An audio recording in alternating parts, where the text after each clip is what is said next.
Policymakers are always asking, well, how does this impact business? Well, what does this do to really high earners? We need to be saying, what does this do for kids? What does this do to low-income working families in our state? And how can we put those people first?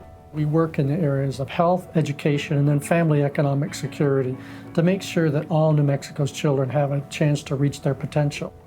New Mexico Voices for Children was formed 31 years ago by pediatricians who were concerned about the medical conditions they were seeing in their young patients.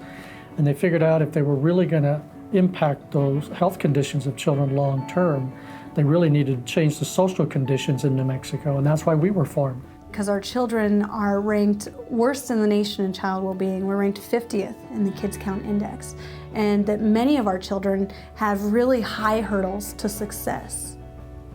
We have pockets of the state that are very high income, yet we have some of the poorest counties in the entire nation. We dig into the data, we look at what other states are doing, we look at what the evidence says about how you create great opportunities for kids.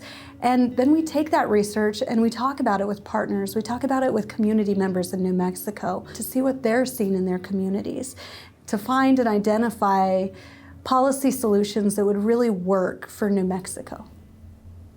Translating that into very specific budget changes or tax changes, that's the work that we do, and we try to help lawmakers find the best way to do that.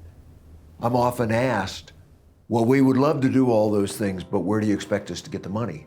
So we became the experts in where to get the money. And a lot of our work is on tax policy and the state budget. It's a different experience to tell people, to tell lawmakers.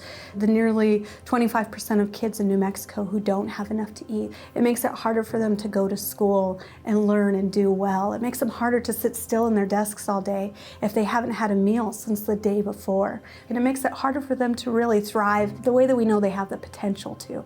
And so it's up to us to not just bring that data and research, but also to connect it to the experiences and to the challenges that New Mexicans are facing. One measure of success for us is getting our policy initiatives adopted by the New Mexico State Legislature, but that's only the first piece of it.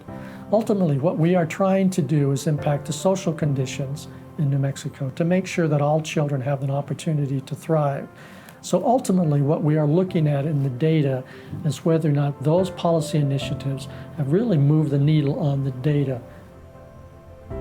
One of the things that's most important for us moving forward is that everybody sees how policies and systems are really hindering or creating opportunities for New Mexico's kids and families.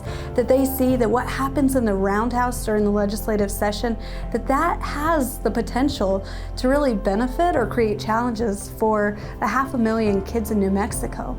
And that the most important thing that we can all do to create opportunities and to create a better future is to look at those policies and to look at those systems. And for everybody to be thinking about how we create opportunities through policy for all of New Mexico's kids and families.